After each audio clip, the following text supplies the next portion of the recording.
Anabel Hernández. Y María Idalia Gómez. En Aristegui Noticias. Maridalia Gómez, a la distancia. ¿Cómo estás, Maridalia? ¿Todo bien? Todo bien, gracias, Carmen. Un abrazo y un saludo a todo el auditorio. Igualmente, gracias, Maridalia. Estamos también conectando a Anabel. Buen día. Querida Carmen, auditorio, muy buenos días. Buenos días a las dos y bueno, pues tenemos muchos temas. Les propongo detenernos en algo que ustedes también están mirando y proponiendo para esta mesa de debate y de análisis. Estamos hablando de Genaro García Luna. Desde la carta que conocemos y aquí hemos analizado y leído, la carta de Genaro García Luna, misma que fue también pues comentada por el presidente de la República, que es aludido en esta carta de manera muy delicada, la Fiscalía de Estados Unidos que pide cadena perpetua, que pide multa millonaria, la expectativa abierta de aquí al 9 de octubre para que se sepa qué sentencia se le da a esta persona que fue secretario de Seguridad Pública de México y que fue declarada culpable. Anabel, ¿qué estás viendo en todo este mapa de cosas? Bueno, querida Carmen, justamente el día que publicaron la carta comentamos aquí en el programa que yo te había comentado que era inminente que se pidiera una condena de cadena perpetua para García Luna y que probablemente esa era la situación al verse acorralado que le hacía, después de 5 años de haber estado en prisión, tomar esta decisión realmente bastante peculiar de haber escrito esta carta haciendo una denuncia tan fuerte como esta que hizo sobre que López Obrador y colaboradores de él tenían contactos con el cártel de Sinaloa. Yo te había comentado que independientemente de lo que diga García Luna o lo que digan otras personas o lo que diga la DEA o lo que digan otros integrantes del cártel de Sinaloa, la información que yo tengo es que efectivamente López Obrador y colaboradores suyos, o al menos miembros del partido Morena, tienen contacto con el cártel de Sinaloa. Aquí lo peculiar es, como lo habíamos comentado aquel día, ¿por qué lo hace hasta este momento García Luna? Estamos viendo pues que no es tanto ya para colaborar, la oportunidad de colaborar y poder tener una sentencia benévola, dijéramos que ese tren ya se le pasó. Lo que le quedaría en todo caso es ya con la sentencia, como ocurrió por ejemplo con el caso de José Cárdenas Guillén, él no quiso declararse culpable, él fue a juicio y finalmente le ponen una condena fuerte y después él decide ir colaborando, lo cual le ayuda a ir disminuyendo algunos años de prisión. Entonces estamos hablando de que dijamos que ese podría ser el plan B de García Luna. Ok, me dan una sentencia y veo yo si colaboro. Habría que ver si el gobierno de Estados Unidos le interesa ahora en este momento que colabore y en todo caso poder ir dando información. Llama la atención que si su intención es colaborar, que yo todavía tengo bastantes reservas sobre eso, si su intención es colaborar, ¿por qué haría pública una información que probablemente, siendo secreta, sigilosa, le hubiera podido proporcionar por otras vías, por supuesto, no en una carta pública a la opinión pública, no prácticamente es un boletín de prensa? Le mandó esta carta al colega editor de Los Angeles Times, un colega bastante experto en estos temas. Él cubrió el juicio del Chapo Guzmán, cubrió el juicio de García Luna. Entonces es un periodista muy conocido en el tema, pero ya simplemente ponerlo en su Twitter, eso se convierte en un boletín de prensa, ¿no? Entonces realmente si quisiera al menos dar ese tipo de información a la Fiscalía, pues no lo haría en un boletín de prensa. Incluso los colaboradores de justicia de Estados Unidos son sancionados cuando son indiscretos y hablan públicamente o dan entrevistas para hablar de temas que se supone que están en investigación. Entonces, a mí me causa todavía esta pregunta de cuál sería la razón de García Luna hacer esto. Me parece más bien que, a mí, al menos desde mi punto de vista, que parece más bien es un amago, ¿no?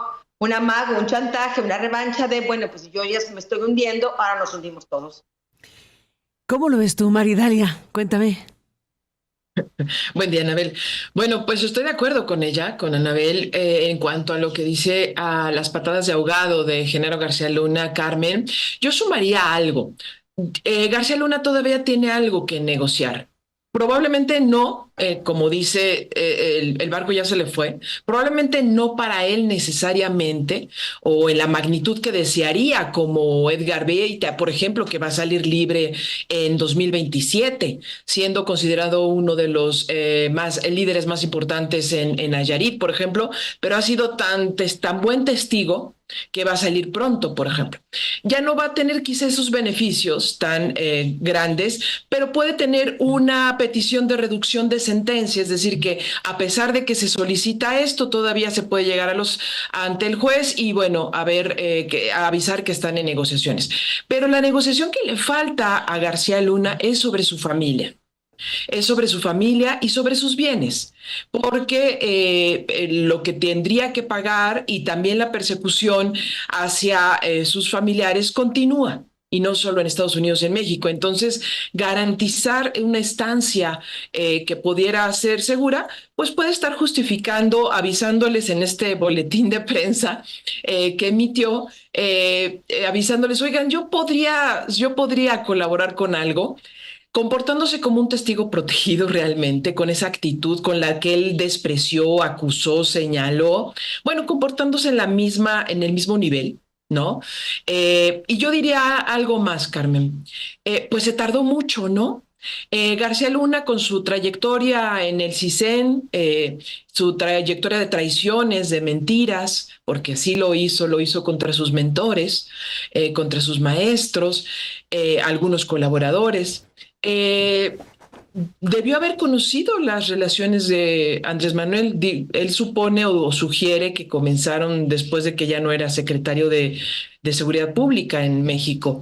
Entonces quisiéramos pensar que era un mal secretario de Seguridad Pública porque no sabía de estos vínculos que supongo no son nuevos contra las redes de su familia o de sus allegados, que presume, acusa, señala Genaro García Luna. Entonces, además de que llega tarde no solo a su negociación personal, llega tarde también como secretario y también podría ser acusado de eso. Si en el caso de que se investigara la familia del presidente y que resultara responsable y que esto hubiera sido desde años atrás, pues también entonces habría estado ocultando información, y él era funcionario público y no podría haber, y además persecutor, entonces no podría haber ocultado información. Entonces, por donde se le vea, García Luna, y la verdad es que sus patadas de ahogado no aportan en momentos importantes en donde la discusión debe ser muy seria, debe ser con documentos, pero no solo con un documento que puede ser inventado por cualquier agencia, sino con el cruce de datos, de hechos y circunstancias, entonces sí darle validez a declaraciones. En este momento, flaco favor le hace a México, y bueno, obviamente demuestra nuevamente que García Luna solo ve por sus intereses y no por los del país como un hombre de Estado. ¿Qué les pareció la respuesta del presidente, la postura del presidente? La comentaste por acá, Anabel Hernández, pero bueno, retomemos el hilo porque han pasado estos días desde que la carta apareció. Ayer tenemos la noticia de que la Fiscalía pide cadena perpetua. ¿Qué me dices de esto? ¿Cómo retomamos este hilo? Perdón por la sonrisa, de verdad pido disculpas al auditorio y te pido disculpas a ti porque la situación es dramática, realmente es una especie de mejor reír que ponerse a llorar, ¿no? Pero realmente es ridícula la confesión del presidente, porque al final de cuentas fue una confesión. O sea, no sé si no le cae el 20 de lo que hizo ayer, fue un lapsus brutus, fue qué cosa lo que hizo el presidente. Pero lo que aquí el presidente nos dijo en realidad, que él no es presidente. El presidente era el Mayo Zambada, porque el que podía garantizar la paz y el orden en Sinaloa. Entonces, está ya declinando el presidente. En realidad el presidente no soy yo, chicos. En realidad el presidente se lo llevaron. Por favor, regrésenos al presidente, ¿no? Regrésenos a la persona que es capaz de poner paz y orden en este país, porque yo no lo soy. Fue prácticamente lo que dijo ayer López Obrador. Así lo interpretas, qué fuerte. Constitucionalmente, el poder ejecutivo de este país es el único que tiene la legitimidad de utilizar la fuerza, tiene monopolio de la fuerza para poder instaurar el orden, la paz. Tiene la obligación de proteger la vida de los ciudadanos, tiene la obligación de proteger que las actividades económicas, culturales, recreacionales de los ciudadanos se lleven a cabo en paz. Y el presidente ha renunciado a eso de muchísimas formas a lo largo de todo su sexenio. A lo largo de tu sexenio es la renuncia. Pero ayer de plano casi dijo, ya me quiero ir, o sea, que venga, que nos devuelvan al Mayo, ¿no? Casi en súplica, por favor, porque el señor Mayo sabe hacerlo mejor que yo. Digo, eso realmente es una cosa muy grave, que si hubiera un Congreso federal serio, no sujeto, no un apéndice del Poder Ejecutivo como lo es hoy, porque está controlado por el Partido Morena y aliados. Si hubiera un Congreso de verdad serio, independiente, que estuviera pensando en representar al menos en un 30% los intereses de los ciudadanos y no en el 1000% los intereses del presidente y de esta facción casi criminal de Morena, ¿no? Con todas esas decisiones que están tomando solo para aglutinar más poder, solo para concentrar más poder. Si hubiera este poder en el Congreso independiente, ya estarían realmente pidiendo cuentas muy seriamente al presidente y decirle la típica frase, la clásica frase que se hizo histórica de Javier Sicilia, pues si no puede, renuncie, ¿no? Si no puede, pues que no votamos por el señor Zambada, señor presidente. Bueno, yo sé que usted, al menos yo sí lo sé, que él sí estaba muy de acuerdo con el señor Zambada para poder llegar a ser presidente, pero hasta lo que vimos todos cuando tomó posesión en 2018 es que la bandera presidencial oficialmente se le pusieron a él. Así que actúe como presidente al menos en un momento importante y al menos al cuarto para las 12 del final de su mandato. ¿Cómo ves, Maridalia? Yo veo un mensaje mucho más profundo del que envía Andrés Manuel en esta geopolítica y en un operativo de inteligencia que permitió la entrega de Ismael Zambada García. En los códigos criminales, evidentemente, no hay autoridad que sirva cuando se están enfrentando por venganzas, por territorio, en ningún país del mundo. Evidentemente, el trabajo que debe desarrollar las fuerzas que tienen la potestad de la seguridad en cualquier país, deben contener, deben replegar y deben detener ante este tipo de violencias. Lo que yo comprendo de lo que dice Andrés Manuel y no en esta figura de que lo que quiso decir el presidente, la verdad es que no me voy a meter en la cabeza del señor, pero lo que sí creo que en el discurso geopolítico se tiene que analizar es que un movimiento estratégico que representó la captura del Mayo Zambada y sus consecuencias, pero sobre todo en las condiciones en que se dio, sí repercute en la estabilidad de espacios obviamente controlados. Lo que estamos viendo es que hay un reconocimiento del control criminal de espacios y de territorios del país. No creo que le pase la potestad de presidencial al Mayo. Creo que hay un reclamo severo a decir, no nos han informado, no nos dieron.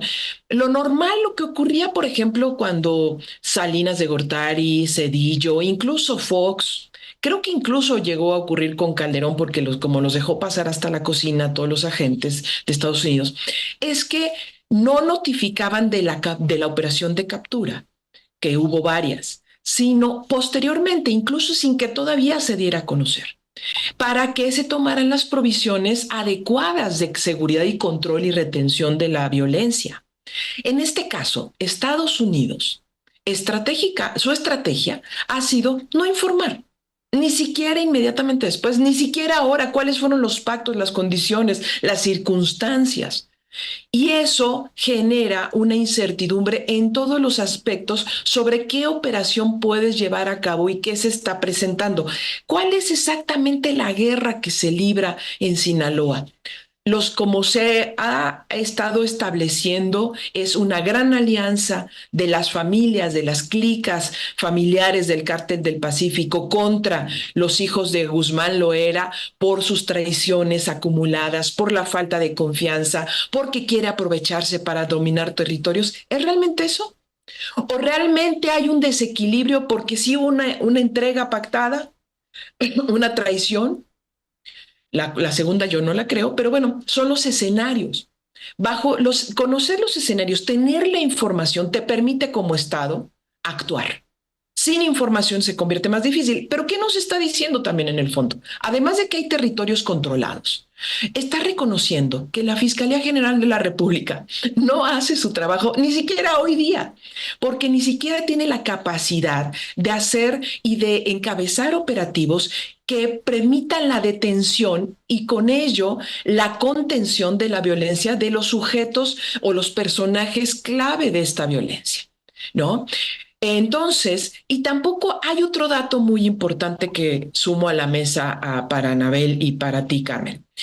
Hay una creencia en Sinaloa de que los operativos que están en contra de los hijos de Guzmán Loera también tienen la mano amiga de las agencias de Estados Unidos.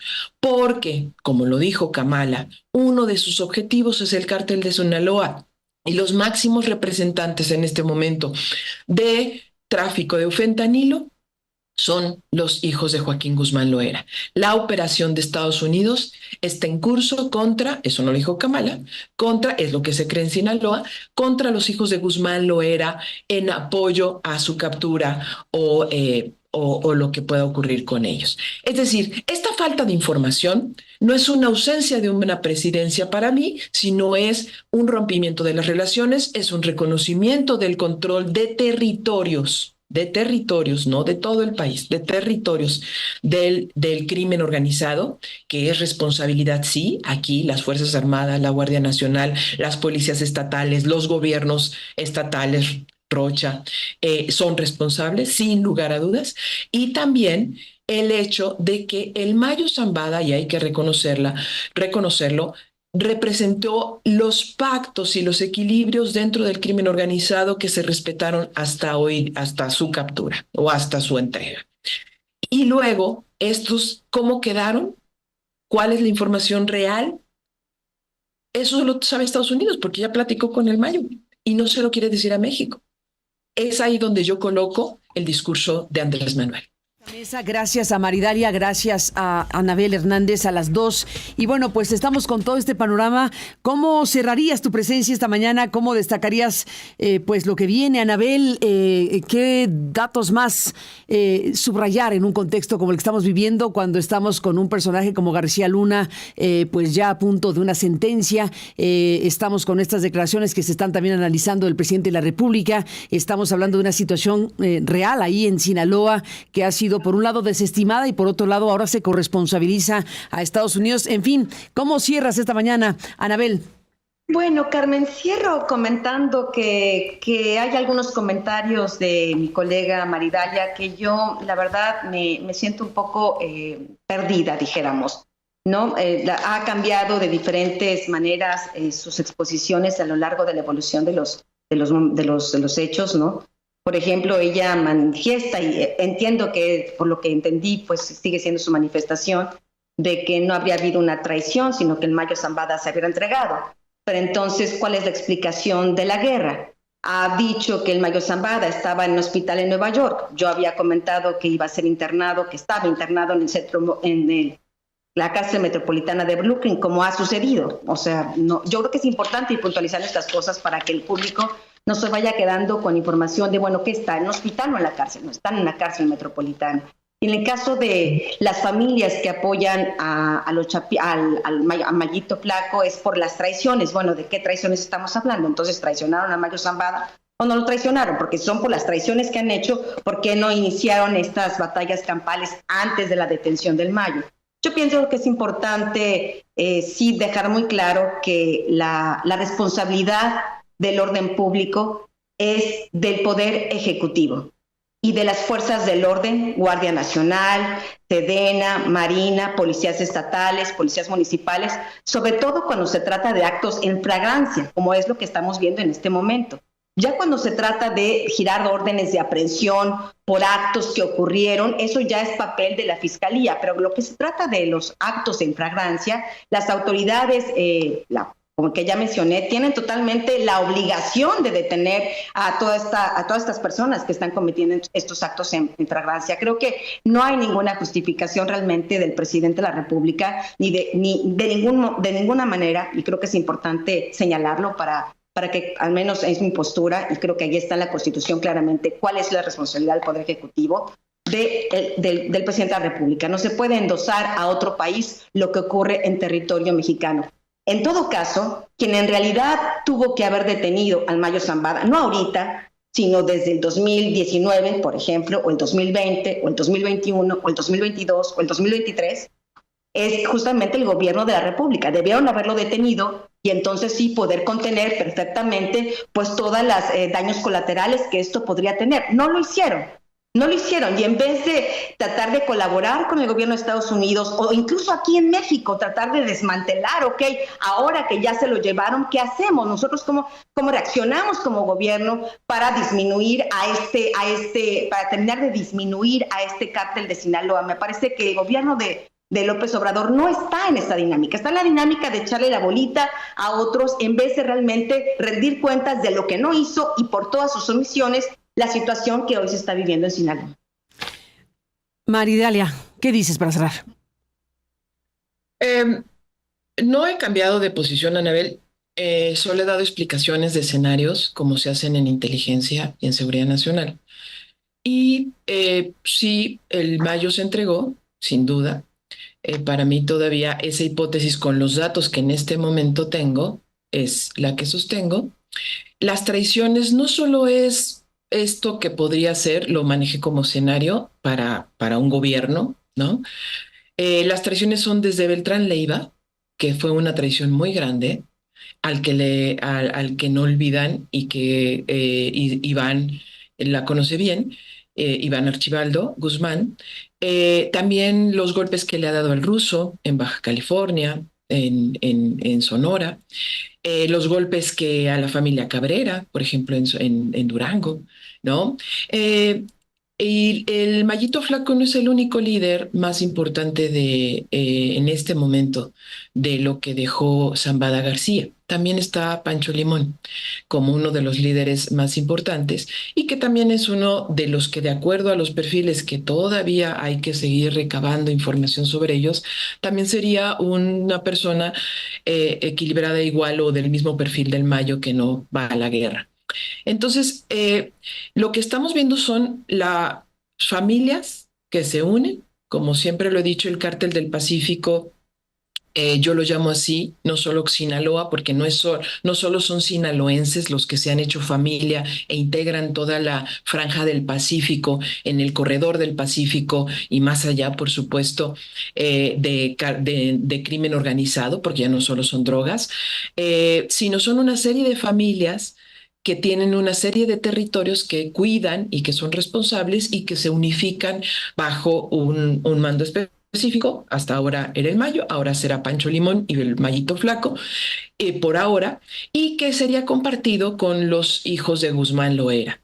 En este sentido, lo que está conociéndose, y lo mencionaba el programa pasado, a reserva de verificarlo, porque en el crimen organizado siempre hay que tener paciencia para la información. No se obtiene de manera inmediata, no se puede tener solo una declaración, no se pueden tener solo documentos, sino tiene que irse mezclando y conjugándose muchas cosas. Porque además tampoco tienen palabra de honor. Ya vemos a Villita, lo vuelvo a decir porque sí me sorprende que ya en 2027 vaya a salir libre.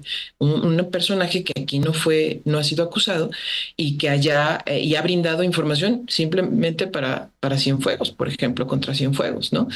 Este criminal, porque ya es considerado un criminal, un narcotraficante. Bueno, todas estas familias que operan se están aliando o están atrás precisamente del liderazgo de Pancho Limón y de El Mayito Flaco. ¿Por qué? Porque los ven confiables, porque pueden continuar las operaciones por muchas cosas, y no así contra Iván Archibaldo Guzmán y todos los demás grupos. Hemos visto, de hecho, una serie de detenciones contra los Guzmán Loera, más incluso que contra los opositores. Y esto muestra, y por eso en Sinaloa se habla de que detrás también de esta embestida o de esta revancha que están llevando las familias contra los Guzmán Loera, está también Estados Unidos detrás, que no sería extraño. Ha habido muchas operaciones que ha llevado a cabo Estados Unidos, incluso de intentos de desestabilización en México. Lo hizo en Colombia, lo hizo en Guatemala, lo hizo en Ecuador, por ejemplo, en su momento, en Honduras, ¿no? A través de grupos criminales. Entonces, en este escenario, las venganzas que se están cobrando no son de hoy, no son de hace 3 semanas, un mes, del Mayo Zambada, no tiene que ver con la traición del Mayo. Son muchas más atrás, que había contenido, a que había mediado el propio Ismael Zambada García, y que por eso mandó al ruso a Baja California, para que no se confrontaran, para que no hubiera una escalada, ¿no? Porque el Mayo siempre hablaba de conservar el negocio y la familia, la unidad familiar. Y Guzmán Loera son parte de la familia, de hecho son sus padrinos, tú lo sabes muy bien. No he cambiado de eso, y sí, y también Ismael Zambada García está recibiendo atención médica en un hospital porque su situación sigue siendo muy grave de salud, pero no y está no le internado, permiten. no. No te puedo dar detalles en este momento, pero sí te puedo decir que está recibiendo atención médica hospitalaria permanente y constante por su deterioro de salud. Y sería lo lógico. ¿A quién le interesa? ¿A quién le importa una persona que pueda, no? Entonces, no hay contradicción en lo que digo, ni siquiera pretende ser confrontación. Es una suma de argumentos y de hechos que se tienen que confrontar, y de eso, de hoy día, Carmen, Anabel, a mí me parece que hoy día lo que se requiere es ser todavía más crítico y analítico, porque estamos en medio de varias guerras, de varias confrontaciones, no solo la de los grupos criminales, también dentro de los grupos políticos mexicanos y dentro de los grupos políticos estadounidenses, que están buscando precisamente atajar y a tomar ventaja para su beneficio. Todos ellos. Entonces el análisis debe ser más profundo.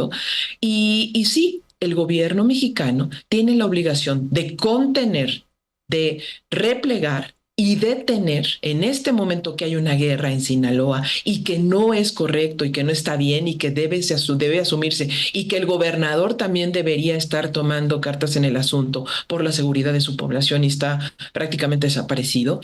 Debe actuarse, y no solo en Sinaloa, ya lo hemos dicho, Nayarit, Baja California, Sonora, Durango, Baja California Sur, incluso Chiapas, también son producto de estas guerras de grupos criminales. Y el Estado mexicano, no solo el Ejecutivo en sí, el Estado mexicano tiene que tomar las definiciones que permitan a la gente vivir, porque sí, hay gente que está sufriendo los embates y que no forman parte de estos grupos y de estas conflagraciones. No es tan sencillo como pretenden los políticos decir que se peleen entre ellos. Esa estrategia la siguió Felipe Calderón. A mí me lo dijo José Luis Santiago Vasconcelos, en paz descanse, lo tengo grabado y en grabadora, y nunca lo he borrado para que exista.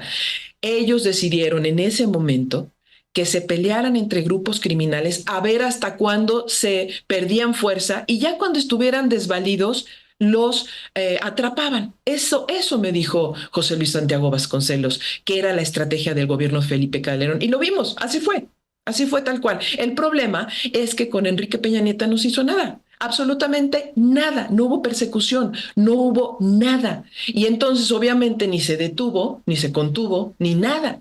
Entonces el monstruo que se construyó y que se empezó a formar porque Vicente Fox, y también lo sabes, Anabel, destruyó las instituciones por dentro, las atomizó, mandó a jubilar, en fin, a las personas, y se perdió toda la inteligencia, se la llevaron a su casa. Y también, obviamente, Genaro García Luna desarticuló la AFI, se llevó a su casa muchas cosas de la Secretaría de Seguridad. Ahí no solo que, ahí era directamente cómplice del cártel. Y entonces ¿qué tenemos? Pues es esta construcción, estos monstruos que hoy tenemos, es esa construcción de todos esos años. Entonces yo opino que tanto Felipe Calderón como Vicente Fox, como Enrique Peña Nieto y quienes eran responsables de las áreas correspondientes, obligadas por la Constitución y por la ley a perseguir, a detener y a someter a juicio a todos estos monstruos, deberían de estar en la cárcel, sí, deberían estar en la cárcel. Y hoy día que tenemos este problema enfrente, tenemos que hacer responsable a las fuerzas que son encargadas por la Constitución, mandatadas por la Constitución, y son las Fuerzas Armadas, la Guardia Nacional, las policías estatales, incluso las municipales y las Fiscalías Generales de la República, las Fiscalías Estatales, de esto, de lo que está pasando. Ellos son los responsables hoy día y van a pasar hacia la historia. Que Alejandro Gertz Manero no se equivoque, así va a pasar a la historia. Y lo mismo cada quien que encabeza una institución que no haga su trabajo. Eso es lo que estamos viendo y lo que debería haber. Pero además debemos ver otro elemento más y que lo dejo ya nada más para cerrar, Carmen, Anabel. No solo hablamos cuando hablamos de crimen organizado, no solo hablamos de narcotráfico, que es el gran problema para Estados Unidos en el fentanilo, que nos meten en su agenda.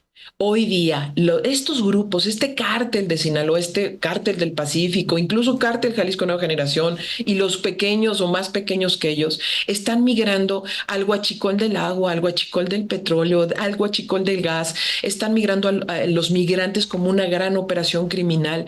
Entonces, el problema es mayúsculo, muy grande, y que se vincula, Carmen, con el tema que abordabas hace un momento sobre la infancia, ¿no? Eso es lo que estamos viendo, ese es el panorama, esa es la radiografía, eso es lo grave. Y yo no sé si esté realmente enterada Claudia Sheinbaum, ojalá sí, pero en este momento las guerras que se libran no solo es la criminal, es la política dentro de México y la política dentro de Estados Unidos que está influyendo dramáticamente y con operaciones blandas en México en marcha.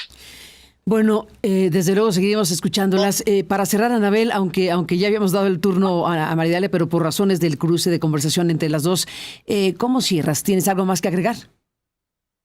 Sí, bueno, llevo 20 años investigando al cártel de Sinaloa, conozco sus fenómenos y si bien es cierto, hay toda una cadena de complicidades. En el caso del sexenio de Felipe Calderón, ahí sí yo tendría puntos de contraste con Maridalia. No es que la dinámica, y entiendo que eso se lo dijo Vasconcelos y bueno, lo tiene grabado y se lo dijo, pero la realidad no era esa. La realidad no es que el gobierno de Felipe Calderón simplemente mátense y yo me hago a un lado y cuando sean mínimos entonces los combatimos. No, recordemos que ellos tomaron partido. El gobierno de Felipe Calderón tomó partido por el cártel de Sinaloa, no se mantuvo neutral. Como en este momento el gobierno federal no se está manteniendo neutral. Y creo que es muy importante eso, porque la autoridad tiene que ser autoridad, no decir mátense por una parte, pero ni siquiera eso. Han tomado partido. Parte de esta historia criminal, del sistema criminal que estamos sufriendo en México, es porque las autoridades en todo momento han estado corrompidas y han tomado partido. Desde Luis Echeverría, López Portillo, Miguel de la Madrid, Ernesto Zedillo, Vicente Fox, Calderón, Enrique Peña Nieto, todos han tomado partido, no por México, no por los ciudadanos, por alguna facción de algún grupo criminal, que es el cártel del Golfo, que es el cártel de Sinaloa, que es el cártel de Guadalajara, etcétera, etcétera, etcétera. Eso es parte de lo que estamos viviendo hoy.